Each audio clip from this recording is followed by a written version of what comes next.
Banyak yang beranggapan bahwa internet, telepon, dan seluruh telekomunikasi digital yang kita nikmati dihubungkan oleh satelit. Padahal lebih dari 99% telekomunikasi yang kita nikmati dihubungkan kabel yang berada di lautan luas. Kabel inilah yang menghubungkan hampir seluruh telekomunikasi digital yang sahabat nikmati. Jika 99% telekomunikasi digital yang kita nikmati dihubungkan oleh kabel yang terpasang di daratan dan lautan, lalu apa fungsi satelit? Kenapa pemerintah dan pihak swasta membeli satelit? Padahal kontribusinya sangat sedikit. Dan coba sahabat bayangkan, apakah yang terjadi jika satelit tidak ditemukan? Apakah dunia akan semaju sekarang? Dalam video ini, kita akan membahas seberapa penting peranan satelit bagi kemajuan teknologi telekomunikasi.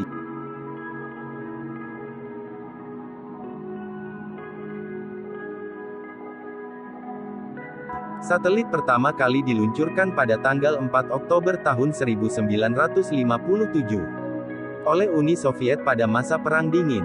Satelit ini bernama Sputnik, mengorbit bumi di ketinggian 577 km. Teknologi awal satelit tidaklah terlalu canggih, belum bisa untuk menerima dan memancarkan signal, jadi, hanya satu arah. Sputnik memancarkan gelombang yang bunyinya seperti ini.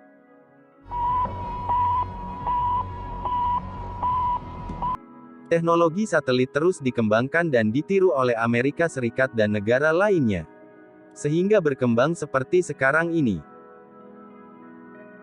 Bagi sahabat yang merupakan kaum milenial, atau yang lahirnya antara 1980 dan 1990-an, mungkin mengira satelit memegang peranan penting dalam telekomunikasi global, sebab film-film, buku pelajaran, iklan di TV, menggambarkan peran satelit yang sangat signifikan bagi telekomunikasi elektronik. Seringkali kita dilihatkan gambar satelit yang menghubungkan signal antara poin satu ke poin lainnya.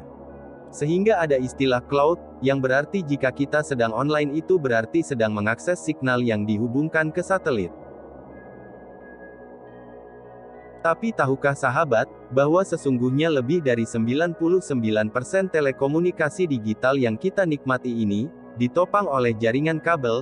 Jaringan kabel ini membentang di lautan luas, lebih dari 420 jalur fiber optik bawah laut menunjang lebih dari 99% telekomunikasi digital.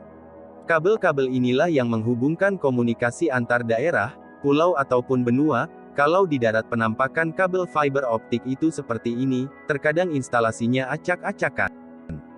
Kabel ini tersambung dengan menara-menara BTS, atau langsung ke jaringan telepon dan Wi-Fi bagi yang berlangganan.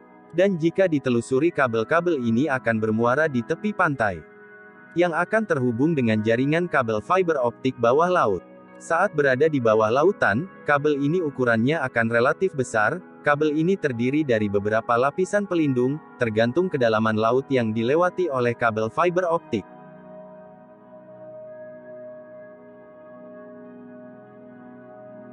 Sahabat mungkin pernah mengalami internet tiba-tiba lemot padahal signal penuh. Itu bisa saja karena ada jaringan fiber optik bawah laut yang putus karena terkena jangkar kapal, terseret jaring kapal nelayan, atau karena gigitan hiu. Suatu daerah atau wilayah biasanya ditopang lebih dari satu jaringan kabel fiber optik, jadi ketika kabel terputus, masih ada backup jaringan yang lain. Walaupun akan berpengaruh pada kecepatan internet. Tetapi terkadang jaringan internet di suatu wilayah, habis ditopang oleh satu jaringan kabel bawah laut.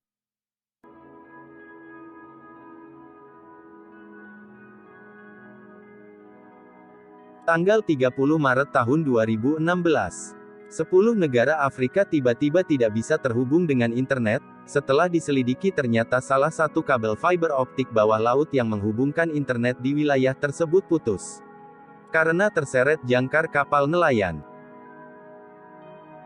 Kabel ini bernama ACE, menghubungkan internet antara Eropa dan 10 negara Afrika di bagian barat. 10 negara Afrika ini tidak bisa terhubung dengan dunia luar selama lebih dari 2 hari. Proses perbaikan fiber optik tidaklah mudah, karena sulit untuk mencari titik terputusnya kabel. Dan yang kedua, posisi kabel yang berada di bawah lautan. Dibutuhkan peralatan khusus untuk memperbaikinya. Lalu sejak kapan sebenarnya manusia menggunakan kabel yang berada di bawah laut untuk telekomunikasi? Untuk itu kita harus kembali ke tahun 1842.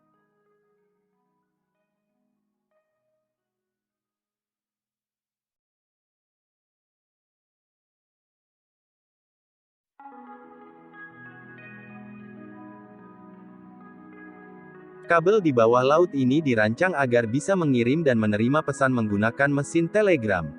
Telegram sendiri adalah sebuah alat komunikasi yang dikembangkan pada tahun 1800-an.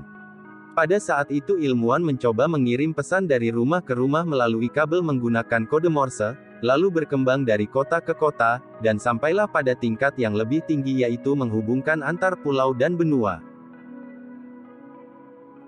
Setelah berhasil dengan uji cobanya, pada tahun 1858 kabel bawah laut yang menghubungkan antar benua dipasang. Kabel ini bernama transatlantik menghubungkan USA dan Inggris. Seperti ini kabel bawah laut dipasang pada tahun 1858, kabel hanya dilepaskan pada bagian kapal dan tidak secanggih mesin pemasang kabel fiber optik modern, yang menggunakan alat seperti bajak untuk menggali alur kecil dan menempatkan kabel. Hal ini bertujuan untuk melindungi kabel dari jangkar kapal, jaring penangkap ikan, ataupun gigitan hiu, tetapi terkadang pemasangan tidak selalu sempurna, dan kabel putus terkena jangkar kapal, seperti kasus di Afrika pada tahun 2016. Kabel-kabel ini terus diperbarui setiap tahunnya. Umur rata-rata kabel bawah laut adalah 25 tahun. Dan setelah itu kabel akan dipensiunkan dan diganti dengan jaringan yang baru. Kalau dahulu di zaman telegram dan telepon kabel bawah laut menggunakan tembaga, sekarang adalah zamannya fiber optik. Fiber optik dikenal sebagai media telekomunikasi yang paling handal yang pernah ditemukan. Kecepatannya hampir menyamai kecepatan cahaya. Ini dia kabel fiber optik bawah laut di seluruh dunia. Dan ini jaringan kabel optik bawah laut di Indonesia. Semua jaringan ini terkoneksi dengan jaringan di darat, lalu terhubung dengan menara-menara BTS, telepon rumah dan Wi-Fi bagi yang berlangganan. Dan jikalau 99% telekomunikasi elektronik dihubungkan oleh kabel fiber optik. Pertanyaannya, kenapa pihak swasta dan pemerintah negara-negara dunia membeli satelit? Fungsi satelit yang paling umum sebenarnya adalah untuk memancarkan siaran televisi ke daerah-daerah terpencil atau ke yang berlangganan TV satelit.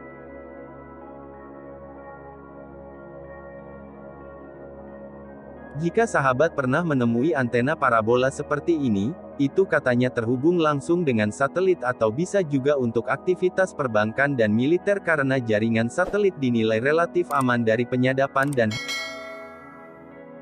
harga satu satelit tentunya tidaklah murah. Untuk membangun satu satelit dibutuhkan dana sekurangnya 2 triliunan rupiah, itu juga belum termasuk biaya roket untuk meluncurkan satelit ke orbit bumi dan juga biaya pemeliharaannya. Fungsi satelit yang lain adalah sebagai surveillance atau memata-mata negara lain dan juga sebagai global positioning system atau yang lebih dikenal sebagai GPS. Bisnis satelit adalah bisnis yang sangat besar. Total omset tiap tahunnya lebih dari 4.000 triliun rupiah, angka yang sangat tinggi tentunya bila dibandingkan dengan fungsinya yang hanya melayani kurang dari 1% telekomunikasi digital di seluruh dunia. Dan menurut sahabat, adakah teknologi yang menyamai kecanggihan satelit? Yang anti-sadap dan aman dari serangan hackers, tetapi bisa dibangun dengan biaya yang lebih murah. Menggunakan teknologi parabola untuk memancarkan signal ke langit dan langit akan kembali memancarkan signal tersebut ke parabola penerima. Alaska 1955. Angkatan Udara dan Angkatan Darat Amerika Serikat membangun lebih dari 80 antena parabola raksasa. Proyek ini disebut dengan nama White Alice Communication System. Proyek ini berguna untuk menghubungkan komunikasi dari kota-kota kecil di Alaska yang katanya sangat sulit dipasang jaringan telepon. Parabola besar ini bekerja dengan cara memancarkan signal ke langit dan secara mengejutkan signal tersebut dipantulkan oleh langit ke parabola penerima tanpa bantuan satelit. teknologi ini sangat mirip dengan satelit, bisa mengirim signal dari satu poin ke lainnya menggunakan parabola, tetapi bedanya hanya satelit itu sendiri. Jika menggunakan teknologi yang ada sekarang, satelit sebagai medianya yang menghubungkan signal dari parabola A ke parabola B.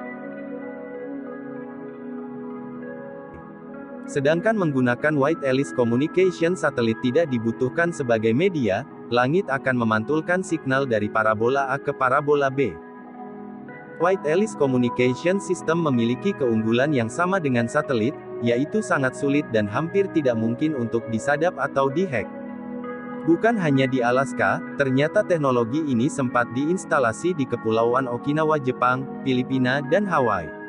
Tetapi sangat disayangkan, sebelum teknologi Wide Ellipse Communication System berhasil dikembangkan secara sempurna, pemerintah Amerika Serikat lebih tertarik mengembangkan satelit karena terpengaruh Uni Soviet yang terlebih dahulu meluncurkan Sputnik pada tahun 1957. Amerika tidak mau kalah dengan Uni Soviet, jadi Wide Ellipse Communication ditinggalkan, padahal jika dikembangkan teknologi ini tentunya akan jauh lebih murah dibandingkan dengan menggunakan satelit karena tidak memerlukan roket peluncur. Dan satelit yang membuatnya dibutuhkan dana triliunan rupiah itu. Bagaimana menurut sahabat?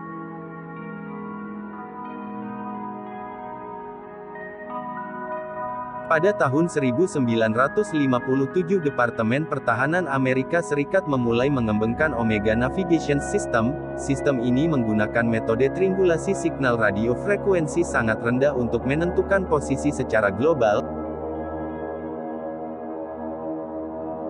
Sistem ini ditunjang oleh 8 menara di seluruh dunia. Cara kerjanya sederhana, 8 menara memiliki signal yang berbeda. Receiver atau perangkat penerima akan mengkalkulasi jarak berdasarkan panjang gelombang dari masing-masing tower,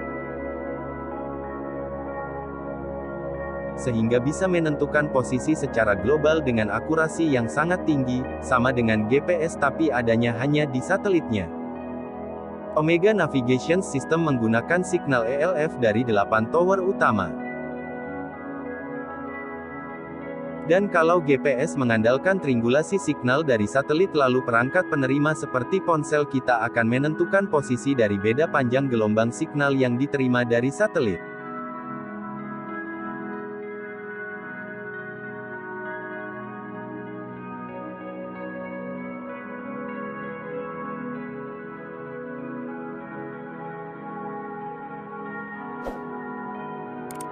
Dan bagaimana dengan data kemacetan yang kita lihat di Google Maps atau aplikasi lainnya? Apakah itu juga dideteksi oleh satelit? Sebenarnya tingkat kemacetan yang sahabat lihat di Google Maps itu, datanya berasal dari pelanggan Google sendiri. Sistem otomatis Google akan mendata berapa banyak ponsel yang ada di jalanan. Jika jumlah ponsel yang aktif di jalan banyak, maka indikator di Maps akan menjadi merah. Dan jika ponsel yang ada di jalan sedikit, maka indikator di Maps akan menjadi hijau. Seperti dikutip dari Viz pada bulan Januari tahun 2020 yang lalu. Seorang pria bernama Simon membawa puluhan ponsel yang menyala bersama gerobak kecilnya. Ia membawanya berkeliling di kota Berlin di Jerman, dan hasilnya setiap area yang dilewati Simon dan gerobaknya yang penuh ponsel tadi berubah menjadi merah di Google Maps padahal jalanannya kosong. Jadi sama sekali bukan dideteksi oleh satelit. Satelit hanya berfungsi sebagai pemancar signal yang pasif yang sebenarnya bisa digantikan dengan sistem yang lain, seperti 8 tower utama pada Omega Navigation System.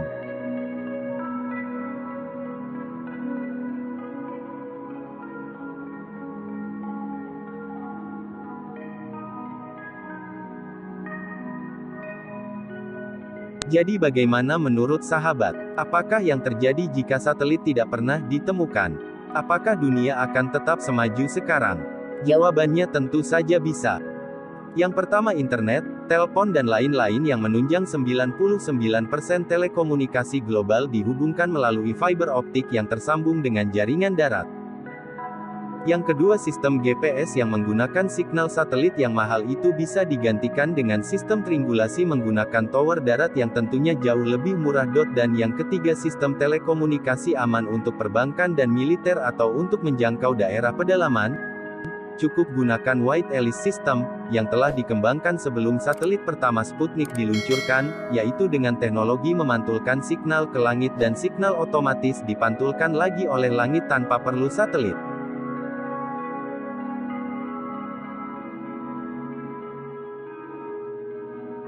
Bagaimana menurut sahabat? Apakah kita sependapat? Silahkan tulis pendapatmu di kolom komentar.